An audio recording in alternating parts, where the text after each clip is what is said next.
ইনশাআল্লাহ নামাজের মধ্যে মনোযোগ ধরে রাখা সম্ভব হবে। নাম্বার 1, নামাজের জন্য যথাযথভাবে প্রস্তুতি গ্রহণ করা। আপনারা খেয়াল করবেন, আল্লাহ রাব্বুল আলামিন 5 ওয়াক্ত ফরজ নামাজের আগে অথবা পরে কিছু সুন্নত নামাজ রেখেছেন না রাখেননি? এই সুন্নত নামাজগুলো কেন? এগুলো হলো মূল ফরজ নামাজের জন্য রিহার্সেল, প্রস্তুতি, ওয়ার্ম আপ, আগে থেকে প্রিপারেশন নেওয়া।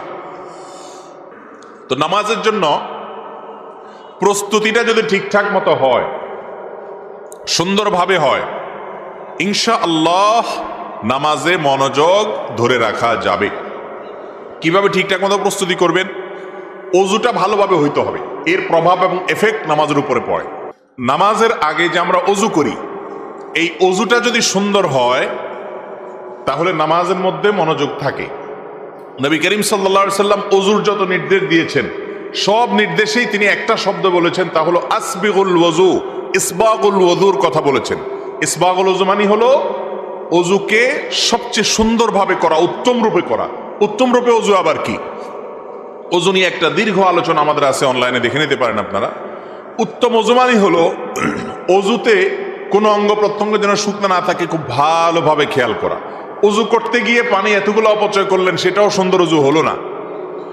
সুন্দর ওযু বলতে যা বুঝায়, আল্লাহর নাম নিয়ে বিসমিল্লাহ বলে ওযু শুরু করলেন, প্রত্যেকটা অঙ্গ প্রত্যঙ্গ ঠিকঠাক মতো ধুইলেন, ফাঁক ফোকরগুলো সবগুলোতে পানি পৌঁছাইলেন, এরপরে আপনি নামাজের জন্য গেলেন। নামাজের যথেষ্ট আগে থেকে দুনিয়ার সমস্ত কিছুর সাথে সম্পর্ক ডিসকানেক্ট করতে হবে, যথেষ্ট আগে থেকে, মিনিমাম 10-15 মিনিট আগ থেকে সকল কিছু থেকে সম্পর্ক ছিন্ন করতে হবে। তাহলে ইনশাআল্লাহ নামাজে মনোযোগ আসবে। আপনি মসজিদে বসেও যদি মোবাইল টিপতে থাকেন আর নামাজের একামতের আগ মুহূর্ত মোবাইল হাতেতে থাকেন এবং দুনিয়াবি বিভিন্ন বিষয়ে হাবুডুবু খান, কেউ মোবাইলে কোরআন তেলাওয়াত করে সেটা ভিন্ন কথা। আপনি মোবাইলে ফেসবুক, ইউটিউব এগুলো ঘাটাঘাটি করতেছেন, একামত দিছে আর এবার পকেটে রেখে দাঁড়াইছেন। তো আপনি আগেও দুনিয়াতে ডুবেছিলেন, নামাজের পরেও দুনিয়াতে ডুববেন, যাইয়া মাঝখানে 4-5 মিনিট মনোযোগ কোনোদিনই থাকবে না। এই জন্য মিনিমাম 10-15 মিনিট আগে থেকে মোবাইলটা বন্ধ করে, সাইলেন্ট করে, একেবারে অন্য সকল জগতের সাথে সম্পর্ক ছিন্ন করে আল্লাহকে স্মরণ করে আল্লাহর সাথে কথা বলা এবং প্রস্তুতি নেওয়া দরকার যে আমি নামাজে যাচ্ছি।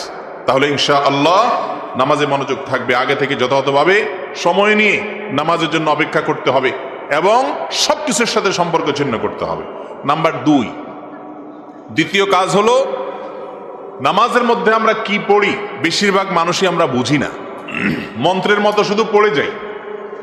একেবারে আল্লাহু আকবার থেকে নিয়ে আসসালামু আলাইকুম ওয়া রাহমাতুল্লাহ পর্যন্ত প্রত্যেকটা রোকনে আমি কি বলছি, আল্লাহকে কি নিবেদন করছি, অনেক জায়গায় আমি আল্লাহর কাছে চাইতেছি, কি চাইতেছি আমি নিজেও জানি না। অনেক জায়গায় আমি আল্লাহকে সম্বোধন করে বলছি, হে আমার আল্লাহ, হে আমার রব, আমি তখন অন্য কোনো ধান্দায় আছি, জানিও না।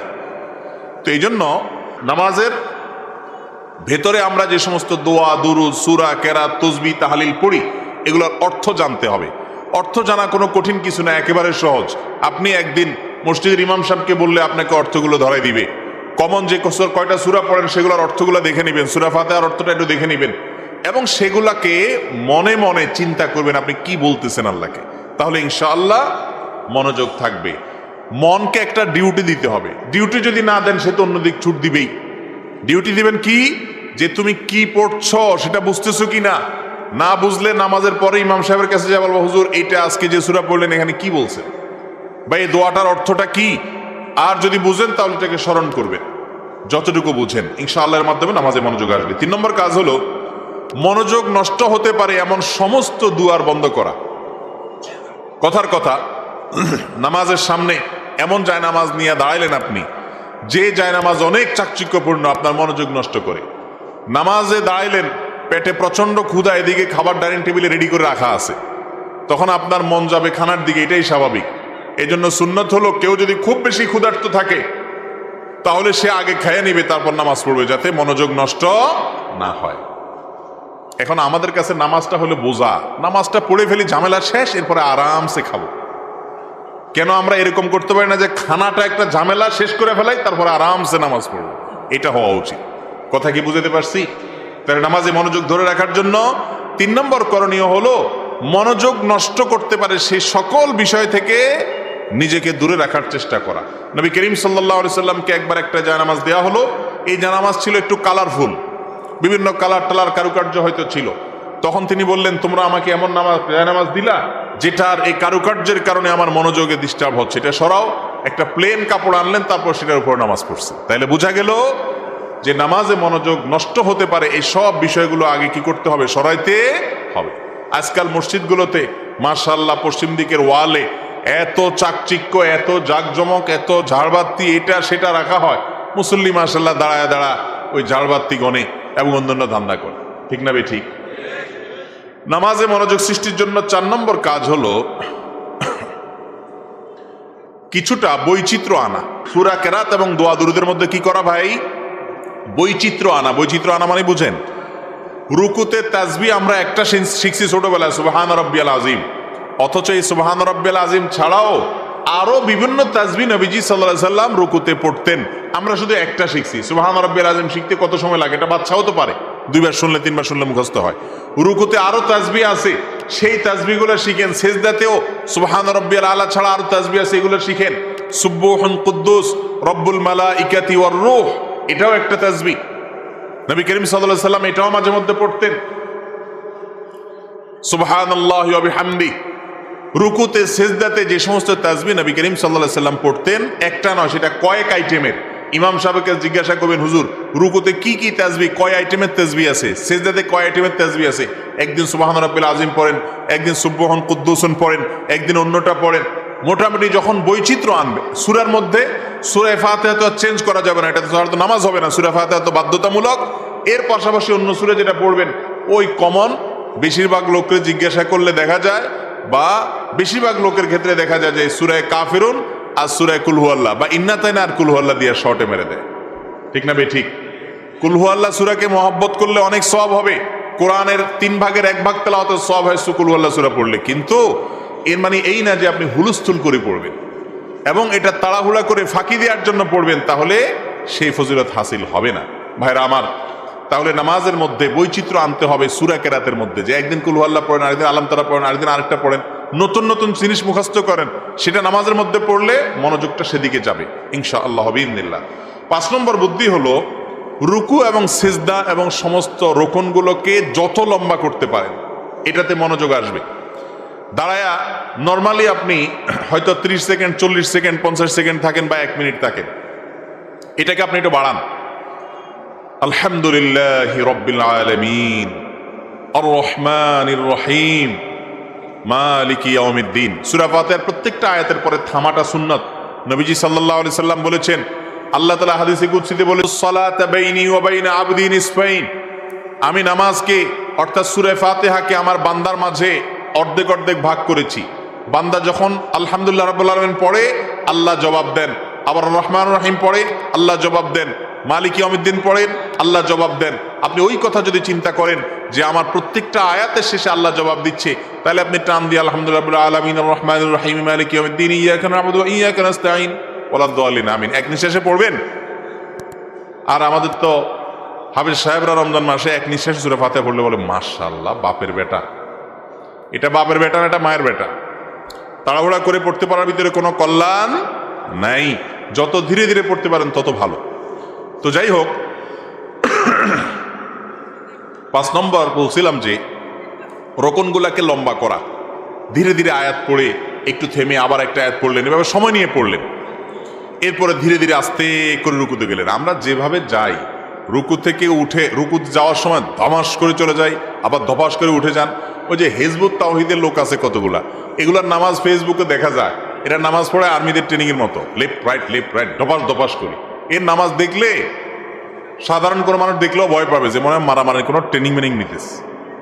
অথচ সলাতের মধ্যে হবে আল্লাহ রাব্বুল আলামিনের আজমত, খুব ধীরে ধীরে রুকু, খুব ধীরে ধীরে রুকু থেকে উঠা, আমি আল্লাহর দরবারে আসি, খুব আস্তে আস্তে সিজদা যাওয়া, সিজদা থেকে উঠে খুব সময় নিয়ে বসা, এটা হলো সুন্নাত। মনোযোগ ধরে রাখার জন্য যত সময় দিবেন রুকুতে, দাঁড়ানো অবস্থায়, বৈঠকে, সিজদাতে, 2 সিজদার মাঝখানে যত লম্বা সময় দিবেন মনোযোগ তত থাকবে ইনশাআল্লাহ। এটা পরীক্ষিত। 6 নম্বর আমল হলো পুরো নামাজের মধ্যে কিন্তু আল্লাহকে আমরা সম্বোধন করি। পুরো নামাজের মধ্যে আমরা আল্লাহরে সম্বোধন করি, মানে আল্লাহকে লক্ষ্য করে কিছু বলি। দাঁড়ানো অবস্থায় বলি কি, ইয়্যাকা না'বুদু ওয়া ইয়্যাকা নাস্তাঈন, আল্লাহ তোমারই ইবাদত করি, তোমার কাছেই সাহায্য চাই। যে তোমার কাছে মানে আল্লাহকে আপনি একটা কথা বলতেছেন, এই যে বলতেছেন এই টাইমটাতে আপনি আল্লাহকে স্মরণ করবেন। হ্যাঁ, আল্লাহ আপনাকে দেখছেন, আপনি ইবাদত করছেন, আল্লাহর সামনে আপনি দাঁড়িয়ে এখন বলছেন ইয়্যাকা না'বুদ, আল্লাহ শুধু তোমারই ইবাদত করি এবং তোমার কাছেই সাহায্য চাই। আল্লাহর সাথে কথা বলবেন, এটা বলার সময় কথা বলার নিয়ত করবেন যে আল্লাহর সাথে আমি কথা বলতেছি। সিজদাতে যখন যাবেন, রুকুতে যখন যাবেন, সুবহান রাব্বিয়াল আযীম, আমার মহান রব তোমার পবিত্রতা আমি জ্ঞাপন করছি, আল্লাহর সাথে কথা। সামি আল্লাহু লিমান হামিদা, রব্বানা ওয়া লাকাল হামদ, হে আমার রব আপনার জন্য প্রশংসা, এই যে আল্লাহর সাথে কথা বলতেছে। আবার সিজদা দিয়া সুবহান রাব্বিয়াল আলা, হে আমার মহান রব আপনার পরিচয় বর্ণনা করতেছি, আল্লাহর সাথে কথা বলতেছে। সিজদা থেকে উঠে বলতেছেন রব্বিগফিরলি ওয়ারহামনি ওয়াহদিনি ওয়াআফিনি ওয়ারফানি ওয়াজবুরনি ওয়ারযুকনি, হে আমার রব প্রতিপালক আপনি আমাকে মাফ করেন, আমার প্রতি রহম করেন, আমার ক্ষতিপূরণ করেন, আমাকে রিজিক দান করেন, আমার মর্যাদা বুলন্দ করেন। এই যে আল্লাহর সাথে কথা বলতেছেন দুই সিজদার মাঝখানে, এই টাইমগুলোতে আল্লাহর সাথে কথা বলার নিয়ত করেন, মনকে ডিউটি দেন, আল্লাহর সাথে কানেক্টেড করার চেষ্টা করেন যে তুমি আল্লাহর সাথে কথা বলতেছো, কানেকশন আল্লাহর সাথে যেন যুক্ত হয়। এইভাবে গোটা নামাজের মধ্যে যত দুরুদ, দোয়া, সূরা আছে সবগুলোর অর্থ আল্লাহকে সম্বোধন রেখে আল্লাহর সাথে কথা বলা। এই জন্য মুসলিমের হাদিসে আসছে নামাজটা এটা হলো মুনাজাত মা আল্লাহ, আল্লাহর সাথে বান্দার কথোপকথন, আল্লাহর সাথে কানেকশনের সবচেয়ে মোক্ষম উপায় হলো নামাজ। এই জন্য সেই দিক মাথায় রেখে দোয়া, দুরুদ, জিকির, আজকারগুলো আল্লাহকে নিবেদন করছেন, আল্লাহর সাথে কথা বলতেছেন, এই মানসিকতায় নামাজ পড়ার চেষ্টা করবেন, ইনশাআল্লাহ নামাজে মনোযোগ থাকবে। 7 নম্বর এবং সর্বশেষ পয়েন্ট হলো নামাজের মধ্যে মনোযোগ ছুটে গেলে, নামাজের মধ্যেই যখন মনে হবে আরে আমি এই চিন্তা করতেছি, এটাতে করা উচিত না, সাথে সাথে নিজেকে শাসন করেন, এটাকে বলা হয় আত্মশাসন। শাসন করে মনে মনে নিজেকে ভৎসনা দেন যে মন তুই কোথায় গেছিলি, এটা তো উচিত হয়নি, আল্লাহর সামনে দাঁড়িয়ে আছো। নামাজের মধ্যে যদি উল্টাপাল্টা করে কেউ, মনোযোগ নাই, ধীরস্থিরতা নাই, নামকেও আসতে শুধু ডিউটি পালন করে চলে আসে, এই নামাজ ওই নামাজিকে জাহান্নামের আগুন থেকে বাঁচাতে পারবে। আল্লাহ বলেছেন ফাওয়াইল, ধ্বংস জাহান্নাম ওই নামাজি ব্যক্তির জন্য যে নামাজ পড়ে কিন্তু অলসতা আছে, উদাসীনতা আছে, অবহেলা আছে। অতএব এই বিষয়গুলো মাথায় রেখে মনোযোগ চলে গেলে সাথে সাথে মনকে আবার কান ধরে টেনে নিয়ে আসতে হবে। এবং কোনোদিন নামাজ শেষ হয়ে গেল মনোযোগ দিয়ে হয় নাই, নামাজটা যদি সুন্নত নামাজ হয়, নফল নামাজ হয়, তো আবার পড়েন। এটা হলো নিজেকে নিজে শাসন করা, জরিমানা আরোপ করা যে মন কেন তুই বাইরে বাইরে ঘুরে বেড়াইছস, আবার পড়বো। মনোযোগ এবারও পুরোপুরি ধরে রাখতে পারেন না, 50%ও পারেন নাই, নফসরে বলেন যে কাজ টাজ পরে আবার পড়। নামাজের চাইতে বড় কাজ মুসলমানের কাছে আর হতে পারে না। ভাইরা আমার, এই হিসাবটাই কিয়ামতের দিন সর্বপ্রথম নেওয়া হবে। এই হিসাবটা যদি আপনার ঝামেলা মুক্ত দিতে পারেন, সামনের রাস্তা সব ক্লিয়ার এবং পরিষ্কার। আল্লাহ তাআলা আমাদের সকলকে এমন নামাজ পড়ার তৌফিক দান করুন যে নামাজের বাহিরও ঠিক আছে, ভেতরও ঠিক আছে, খুশুয়া আছে, খুজুয়া আছে। আবারও বলছি, বাহির ঠিক মানে হলো নামাজের বডি স্ট্রাকচার ঠিক থাকার মানে হলো সবগুলোকে ঠিকঠাক মতো, রুকুকে ঠিক মতো করা, দান ওটা সোজা, অনেকে সোজা হয়ে দাঁড়ায় না, এই কল্লাটা একটু উঠে আবার দেয় দৌড়। এটা হলো মুরগির ঠোকরের মতো, মুরগি এক ঠোকর দিয়ে কল্লাটা সোজা করে না, কিন্তু কোন রকম উঠে আরেকটা ঠোকর মারে। নবী করিম সাল্লাল্লাহু আলাইহি ওয়াসাল্লাম বলেছেন, নামাজের মধ্যে যারা এরকম করে, রুকু থেকে উঠে সোজা পুরোপুরি না হইতে দৌড় দিছে, আল্লাহর কসম এরকম নামাজ যদি পড়ে সে নামাজ হবে না, হবে না, হবে না। এই ব্যাপারে সারা পৃথিবীর কোনো আলেমের দ্বিমত নাই যে সোজা হয়ে দাঁড়ায় নাই, রুকু থেকে কল্লাটা উঠেতে না উঠে দৌড় দিছে, তার নামাজ কোনোদিনই হবে না। তাহলে নামাজের বাহিরটা ঠিক করব, রুকু সিজদাগুলো যেন ঠিকঠাক মতো হয়, সময় নিয়ে হয়, ধীরস্থিরতার সাথে খেয়াল করব, আর নামাজের ভেতর মনোযোগটাও ধরে রাখার চেষ্টা করব। তবে মনে রাখবেন, বাহিরটা ঠিক করা আমাদের কাজ, ভেতরটা আমরা চাইলেও সবসময় নিয়ন্ত্রণ রাখতে পারবো না, কারণ মন তো এটা উড়ে যায়। আপনি আপনার নামাজের বাহিরটা যদি ঠিক রাখতে পারেন, ইনশাআল্লাহ আল্লাহ তাআলা ভেতরটা ঠিক রাখার সহজ করে দিবেন আপনার জন্য। চেষ্টা করবো তো ইনশাআল্লাহ সবাই। আল্লাহ রাব্বুল আলামিন আমাদের সকলকে এমন নামাজ পড়ার তৌফিক দান করুন যেই নামাজ আমাদের দুনিয়া আখিরাতে আমাদের কাজে আসবে। নামাজ পড়লাম ভাইরা আমার এত কষ্ট করে, কিন্তু কাজে আসলো না, তাহলে এই নামাজ পড়ে কি লাভ হলো? চেষ্টা করবো তো ইনশাআল্লাহ সবাই 5 ওয়াক্ত নামাজ ঠিক মতো পড়ার। আল্লাহ তাআলা আমাদেরকে তৌফিক দান করুন। এখন থেকে সময় নিয়ে ধীরে ধীরে আস্তে আস্তে নামাজ পড়বো, মনোযোগ ধরে কদ্দুর রাখতে পারলাম না পারলাম নিজের হিসাব নিজে নিব, হয় নাই নিজের উপরে জরিমানা করবো যে পরের ওয়াক্ত যেন আর ঝামেলা না হয়। চেষ্টা করবো তো ইনশাআল্লাহ। আল্লাহ তাআলা আমাদের তৌফিক দান করুন। জাযাকুমুল্লাহ।